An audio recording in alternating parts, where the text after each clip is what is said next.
राजनाथ सिंह जी से आग्रह करता हूं कि कृपया अपने आशीर्वचनों से हम सबका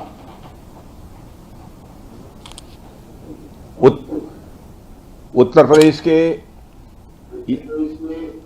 यशस्वी एक्टिव एवं इफेक्टिव चीफ मिनिस्टर श्रीमान योगी आदित्यनाथ जी, यूपी के उप मुख्यमंत्री श्री केशव प्रसाद जी मौर्य, श्री ब्रजेश जी पाठक, यूपी के एनआरआई और investor promotion minister Shri Nand Kumar ji गुप्त नंदी जी, मेंबर राज्यसभा श्री ब्रिजलाल जी, विधायक सरोजनी नगर डॉक्टर राजेश्वर सिंह, विधानसभा और विधान परिषद के सभी सम्मानित सदस्यगण, हमारे डीआरडीओ के साइंटिस्ट और यहाँ मौजूद अधिकारीगण, देश भर के मौजूद सारे टेक्नोक्रेट्स, देवियों व सज्जनों, सबसे पहले तो मैं क्षमा चाहता हूं कि अपरिहार्य कारणों से चाहते हुए भी मैं समय से उपस्थित नहीं हो पाया। मैं जानता हूं कि हमारे मुख्यमंत्री योगी जी को बहुत ही आवश्यक कार्यक्रम से गोरखपुर जाना था, लेकिन केवल इस कार्यक्रम की महत्ता को समझते हुए इसमें उनको विलंब हुआ है, फिर भी वो यहां पर मौजूद हैं। साथियों, आज लखनऊ में BrahMos integration and testing facility centre के उद्घाटन के शुभ अवसर पर मैं आप सबसे बातचीत करते हुए बेहद प्रसन्नता की अनुभूति कर रहा हूं। मेरी बड़ी इच्छा थी कि मैं स्वयं उपस्थित होकर आप सबके बीच मैं रहूं, आप सबसे मैं सीधा संवाद करूं, पर मैं क्यों नहीं आ पाया यह बात आप सभी जानते हैं।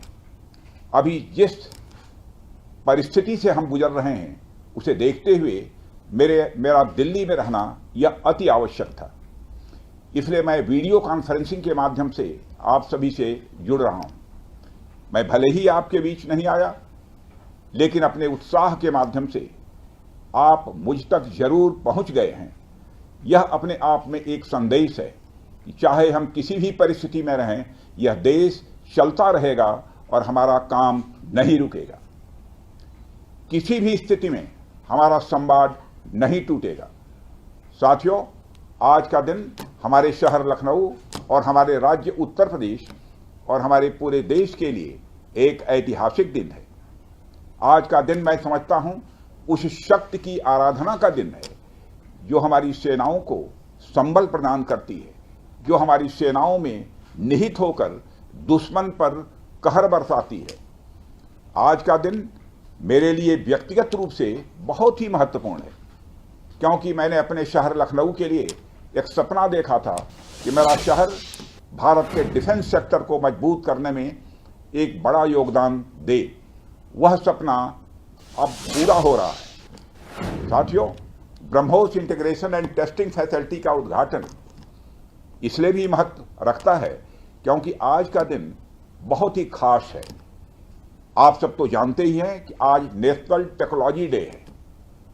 आज ही के दिन 1998 में श्रद्धेय अटल बिहारी वाजपेयी जी के नेतृत्व में हमारे वैज्ञानिकों ने पोखरण में परमाणु परीक्षण करके दुनिया को भारत की ताकत दिखाई थी, और वह परीक्षण हमारे साइंटिस्ट, इंजीनियर्स, डिफेंस पर्सनल और कई अन्य स्टेक होल्डर्स के अथक प्रयासों का ही परिणाम था।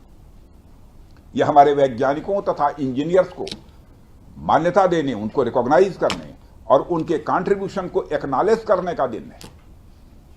मुझे अच्छी तरह याद है जब मैंने इसका शिलान्यास किया था, उस समय माननीय मुख्यमंत्री श्री योगी आदित्यनाथ जी भी थे। उस दौरान मैंने यह इच्छा जाहिर की थी कि जितनी जल्दी हो सके इस प्रोजेक्ट को पूरा कर लिया जाए, और मुझे यह देखकर बेहद खुशी हुई कि आप लोगों ने मेरी भावना का सम्मान रखा और महज 40 महीने में इस प्रोजेक्ट को पूरा करके दिखाया। आज हमारे आसपास जैसी परिस्थितियां हैं उसे देखते हुए यह बेहद जरूरी हो जाता है कि हम अपने लक्ष्यों को ऐसे ही समयबद्ध तरीके से पूरा करते रहें। इस मौके पर मैं उत्तर प्रदेश के माननीय मुख्यमंत्री श्री योगी आदित्यनाथ जी का विशेष आभार प्रकट करता हूं। यदि इतने कम समय में ब्रह्मोस की इंटीग्रेशन एंड टेस्टिंग फैसिलिटी की स्थापना हो सकी तो इसके पीछे योगी जी का बहुत बड़ा योगदान है। मैं डीआरडीओ, हमारे वैज्ञानिक, हमारे इंजीनियर्स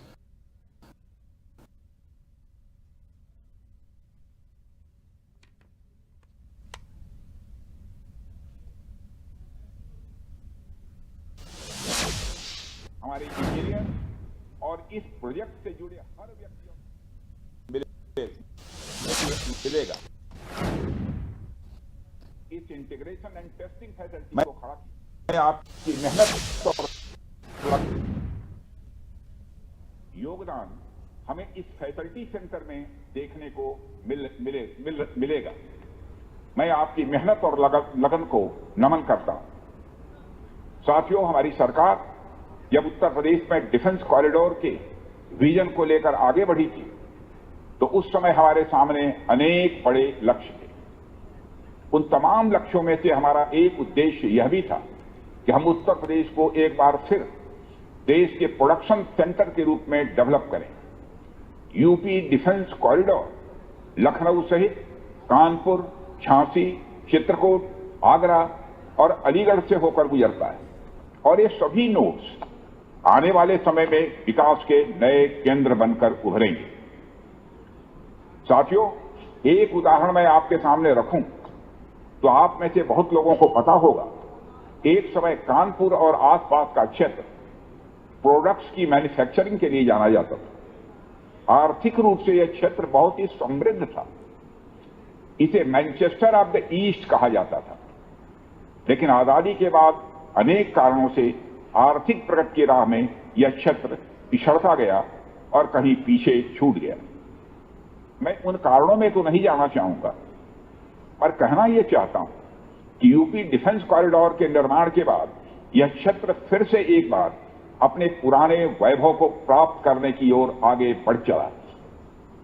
मुझे इसमें कोई संदेह नहीं है कि कानपुर विकास की उन ऊंचाइयों को छुएगा जो दुनिया के विकसित क्षेत्रों के लिए अनुकरणीय होगा।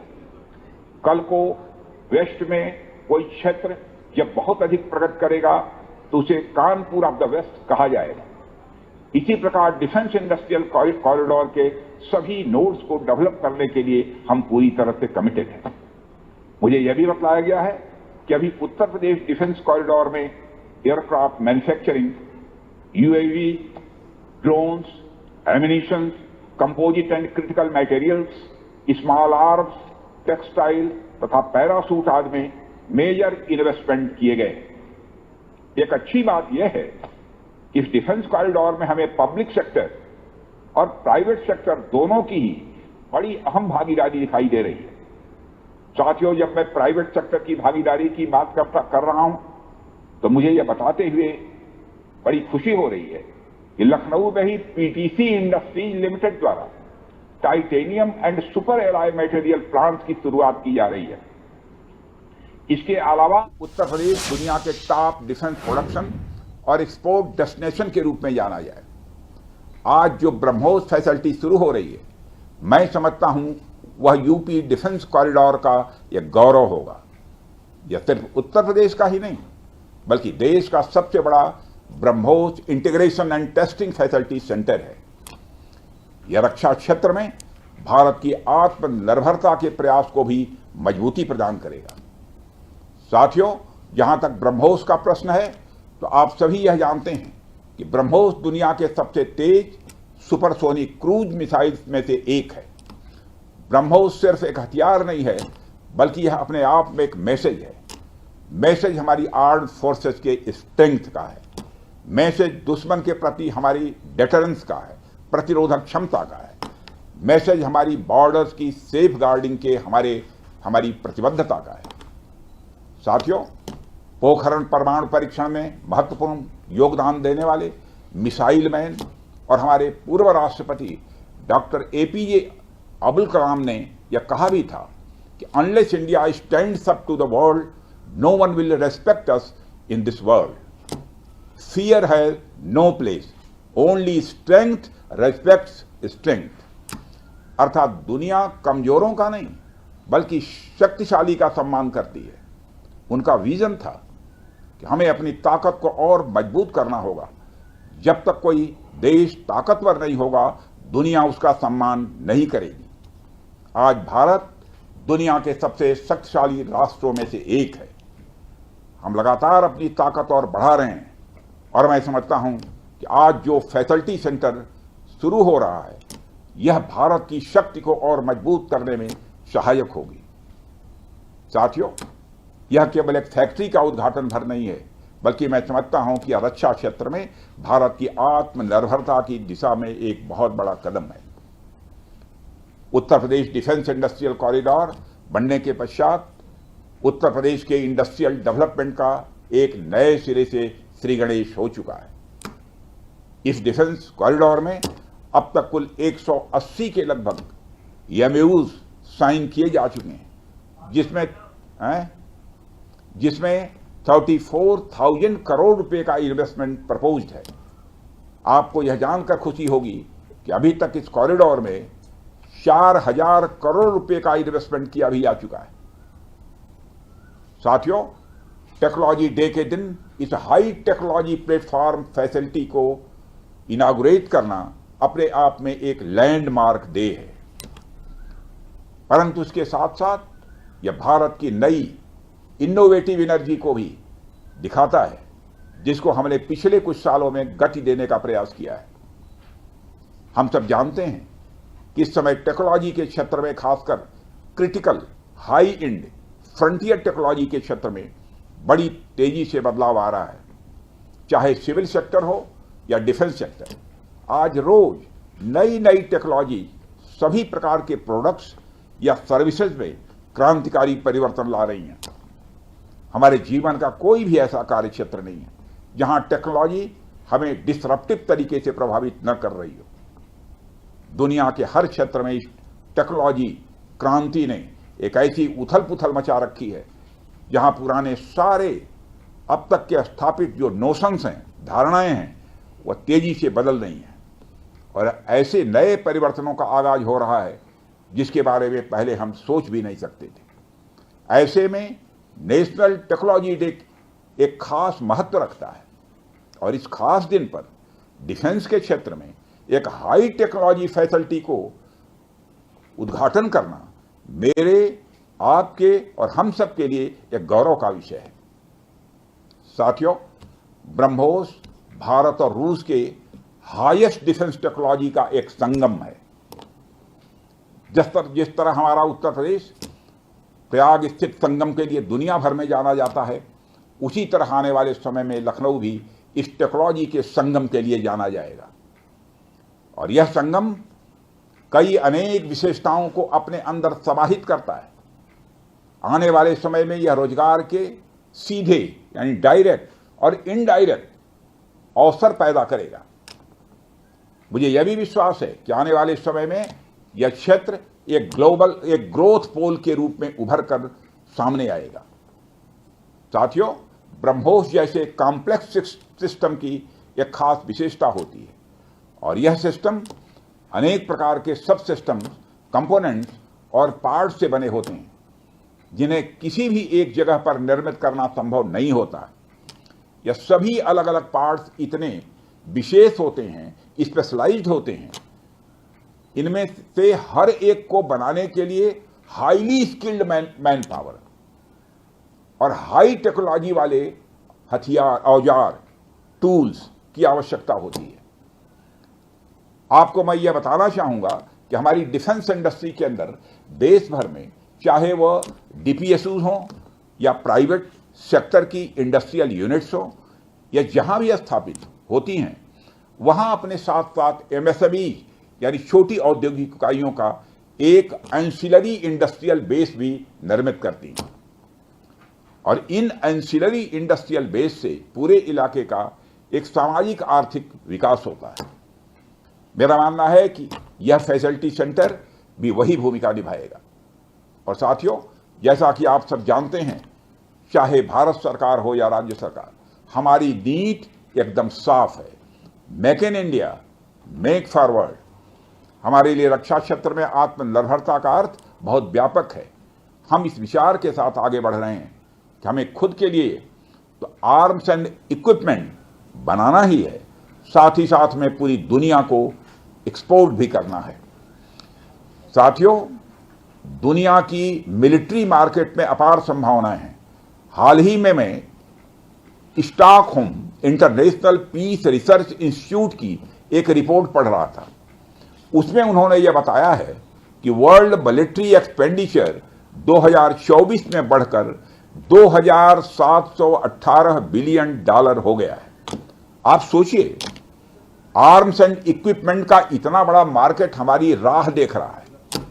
इसलिए हमें बेहद मजबूती से भारत को दुनिया के लिए एक अट्रैक्टिव डिफेंस प्रोडक्ट हब के रूप में विकसित करने की ओर आगे बढ़ना ही होगा।